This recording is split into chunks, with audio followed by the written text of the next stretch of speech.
lift historic 10th Wafcon title after epic comeback against Morocco in Casablanca thriller. In what will go down as one of the most unforgettable nights in African women's football, the Super Falcons of Nigeria pulled off a jaw-dropping comeback to defeat the Atlas Lionesses of Morocco 3-2 in the grand final of the 2024 Women's African Cup of Nations Wafcon. The match, held in a packed stadium in Casablanca, was a clash of titans. The dominant force of African football versus a spirited host nation, backed by roaring fans. But in the end, experience, heart and resilience carried the day for the Super Falcons. Tactical tweaks and early setbacks. Coach Justin Madugu, who had been known for his traditional 4-3-3 approach, surprised fans and analysts by deploying a 4-2-3-1 formation for the final. The defensive line was solid and familiar.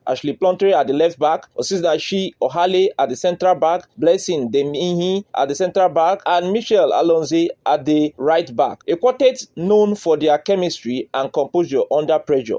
In the midfield, Madugu opted for a double pivot with Deborah Abiodun and Halimatu Ayinde playing defensive midfield. They provide a defensive shield ahead of them. The trios of Chinwendu, Ehezwa, Rashidat Ajibade, and rising star Ijami Lucy were given the freedom to create chances and support lone striker Esther Okoronkwo. However, the plan looked shaky early on. Morocco struck in the 12th minute through their star striker Ghislaine Chebak, whose calling shot flew past Alonze to give the host a 1-0 lead. That goal made her the tournament's top scorer with 5 goals. The stadium erupted again in the 24th minute when Sani Msodi pounced on a defensive lapse to double Morocco's lead. At halftime, Atlas Lionesses looked set to claim the first ever Wafcon title with a commanding 2-0 advantage. Super Falcons soar back, but true champions rise under pressure. Nigeria came out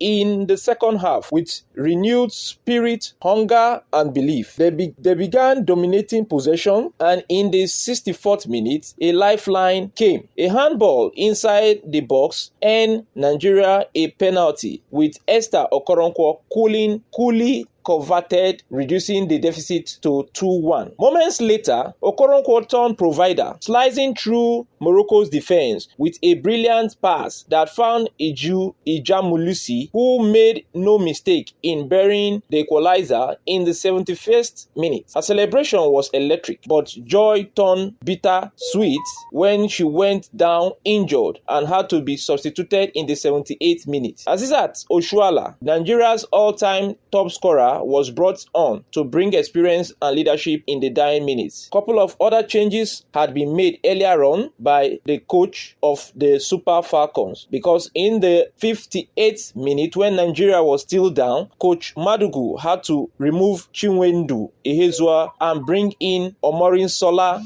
Babajide. He also took away Halimatu Ayinde and brought in a creative midfielder, Joe Echijegini. That made him resort back to his 4-3-3 formation and style of play. Then came the moments that sealed history. In the 88th minute, a fluid attacking move saw the ball fall kindly to Jennifer Echegini, who rifled a low shot into the bottom corner to complete the comeback and give Nigeria a 3-2 lead. The stadium was silent, but Nigeria bench erupted in jubilation. Esther Okoronkwo, Queen of Casablanca. If there was ever a performance deserving of the spotlight, it was Esther Okoronkwo. The forward was everywhere, scoring the crucial penalties, assisting the equalizer, and tormenting the Moroccan defense with relentless energy. With 2 goals and 6 assists in the tournament, she stands as the undisputed favorite for player of the tournament and was rightfully named player of the match in the final. A legacy of greatness. With this incredible comeback, Nigeria has now lifted the Wafcon trophy trophy a record of 10 times, reaffirming their status as the queen of African football. The victory is more than just a trophy. It is a powerful message to the continent and to the world about the strength, determination, and depth of the women's football in Africa. Coach Madugu, speaking after the match, praised the team's fighting spirit and adaptability, stating, "We came here with a mission. We respected Morocco, but we believe in our girls. They showed character. This is more than a win. It's a legacy." With Mission X